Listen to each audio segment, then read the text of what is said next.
Hi guys, welcome back to my channel, and in this video we will be moving forward with the chapter Animal Kingdom.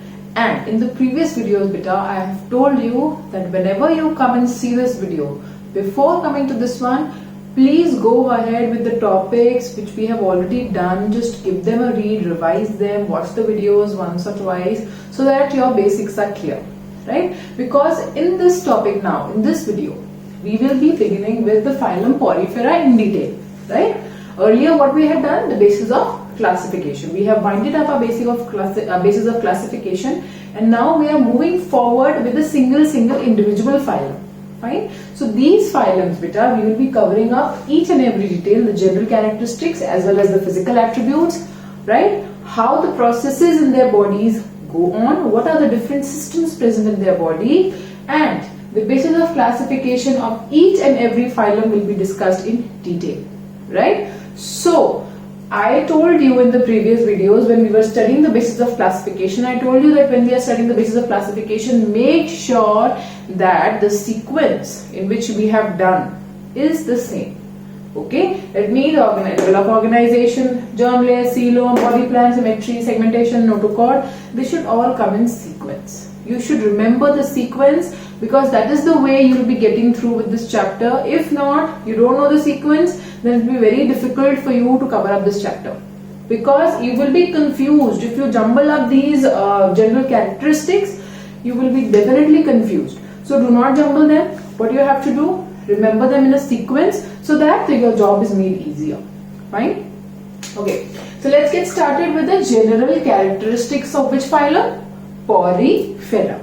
Fine? So beta, Porifera belongs to which subkingdom? It belongs to the subkingdom Parazoa. Which subkingdom? The Parazoa. When we started this chapter, there were two subkingdoms which I told you about. One was the Parazoa and the other one is Eumetazoa. Fine? So, beta, in this video only I will be telling you these things in detail because this I have to brush you up how it goes on, how we will elaborate these. But when we move on to the next phylums like the Coelenterata, Cnidaria, in that I won't be giving any importance to this because I know that in my mind you already know this. Fine? Because I have already told you n number of times to go through this again and again in the same sequence. It will be making your task very simple. If not, it will be very difficult for you. Fine? So make sure you are doing that. Agreeing to those terms and conditions and then coming and watching these videos. Fine? The best way to learn them is just jot down each and everything which you are listening. Learn them by heart. Give your hand. Just learn them and then again check yourself. Okay? This is self-study. Right? If there is nobody near around you who can guide you or who wants you to, you want them to ask you questions. If there is nobody in your home or nobody is there besides you, you can do this. Right? Self-study is very important, especially in the chapter Animal Kingdom. Very important because you have to learn all the points. Fine? So now, this Porifera is a phylum which belongs to which subkingdom? Parazoa. It belongs to Parazoa. Right? Now Parazoa means that it was a very primitive one. Primitive. Primitive means the old ones. जो सबसे पहले आ गए थे, right? They were the first ones who came on the planet Earth. They are very old. They are primitive, right? Now, what is the meaning of Porifera? So Porifera, we will break it up.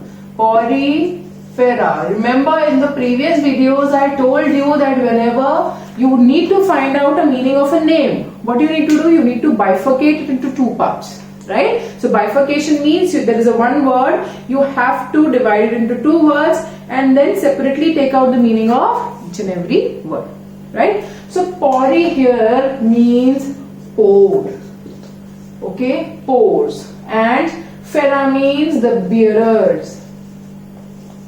So Porifera means the pore bearers. Right? The pore bearers, which bear the pores, which have all the pores on their body. They have a porous body. Fine? So, these are known as beta Porifera.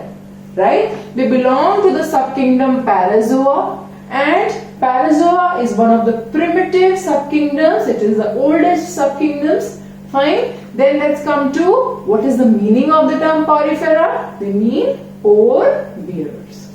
Okay. Now, next beta, let's move to the habit and habitat. But before that, can you tell me that Porifera, if it is having small pores in the body, right? I told you, what is the meaning of Porifera? They have pores in their body, on top of their bodies. So can you give me an example of a thing which also has pores, which also has small pores inside and which can collect in water through it? Yes, you're right, that is sponge. Sponge. Or some of you call it as sponge, whatever you want to call it, you can call it. But sponge or sponge, what is that beta? It also has minute openings, minute pores, and whenever you need to feel, you need to scrub off something, or you need to fill up water in the sponge, what do? You dip the sponge in the water and then you erase it, right? So what happens? The sponge becomes wet. The water goes inside in the sponge through those pores. So beta, the phylum Porifera is also called as sponges, or you can say sponges, whatever you want to call it. Okay, so they are the pore bearers, right? They are called as sponges, and they belong to the subkingdom Parazoa. Now let's begin with the habit and habitat. What is the meaning of habit and habitat? Habit means are the thing, right? What are their daily practices? What do they do? Where do they stay? And habitat means where they live, their niche. Okay, so habit beta, they are sessile. What is the meaning of sessile? Sessile means static. They are attached. They cannot move. Okay, so sessile means there is no movement. Okay, that means these poriferans, they are attached to the substratum. Okay, I am writing here. They are attached to the substratum. Substratum can be a base, okay, from which it is being attached. Okay, so sessile means it is static, it is stable, it is attached to a base which is known as the substratum. Okay, then next they are aquatic. Aquatic means they are living in water. You only find the poriferans in water. Fine. Then they are mostly marine, and a few of them are fresh water. So beta, marine means they are found in the seas, oceans, right? And fresh water means they are found in rivers, estuaries. Okay, so most of them, that means majority of them, they are found in the marine waters, and less number of them, a few of them, example I will give it to you, they are found in the fresh water. So example of the freshwater sponge, I am writing here, example of the freshwater sponge is Spongilla. Spongilla. Fine, this is a very good example of the freshwater sponge. Now let's come to the next one, a level of organization. So beta, level of organization, what is that? It is having cellular level of organization. Now when we were studying in the previous video, this is the reason I am telling you to go through those videos first and then come back to this one. Because in this level of organization beta, what is happening? There are many level of organizations, but only Porifera has the cellular level of organization. Now what is cellular level of organization? In which only cells are present. There are no tissues, no organs, no organ systems, nothing. Just the cells are present inside their body.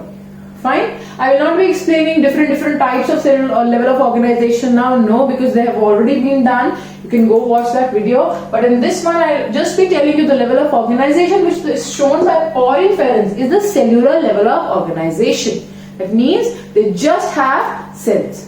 Next is the germ layers. So what is the germ layers beta? This also we have discussed earlier. Now I will just tell you on the basis of germ layers, there are basically divided into two groups. Diploblastic, triploblastic. Diplo means 2 germ layers, triplo means 3 germ layers. Fine. Ectoderm, endoderm, mesoderm, ectoderm, endoderm, mesoglia.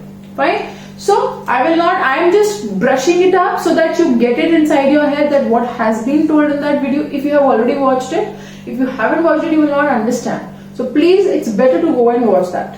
okay, or study that through the NCERT. But I am telling you to watch that video because some of the other points which are not there in the NCERT, they also have been covered in that. Fine. So next beta, germ layers absent, totally absent. Fine. The germ layer is absent. That means neither it is triploblastic, neither it is diploblastic. No germ layers are present. Then next comes coelom. Coelom means a body cavity. Fine. So they are getting acoelomate. What is the meaning of acoelomate? In which the body cavity is absent. Fine. So if the body cavity is absent, why is it absent? Because beta, this coelom, it is mesodermal in origin. Mesodermal means mesoderm layer gives rise to the coelom. And I said what? That germ layers are absent. They do not have either ectoderm, endoderm, mesoderm. Nothing is present. So if mesoderm layer is only not present, then what will happen? Coelom will be absent, right? So they are acoelomate. Then next comes body plan. Now body plan is of three types again: tube within tube, blind sac, and cellular aggregation. So cellular aggregation is shown by Porifera. That means they have diffused cells present inside their body. Fine. The next is symmetry. They are mostly asymmetrical. They do not have any alignment. They do not have any symmetry. But some of them, beta, they can be radially symmetrical. Fine. Last is segmentation. Obviously the segments are absent. There is no segmentation which is shown here. And then comes the notochord. Notochord is also absent. We are talking about a non-chordate. So obviously here notochord will be absent. Fine. So the diagram beta of the sponge, the scion, spongilla, all of them, they are having pores on their body. They are having pores on their body. So what do these pores do? These pores beta, these pores, and I hope you are not understanding spores, because these pores, okay, this is a differentiation which I am talking about. Fine, I hope you understand. This is not spores beta. Spores are a method of asexual reproduction in mushrooms, in fungus. Fine, so don't consider this as spores, it is just pores. The minute openings called as pores.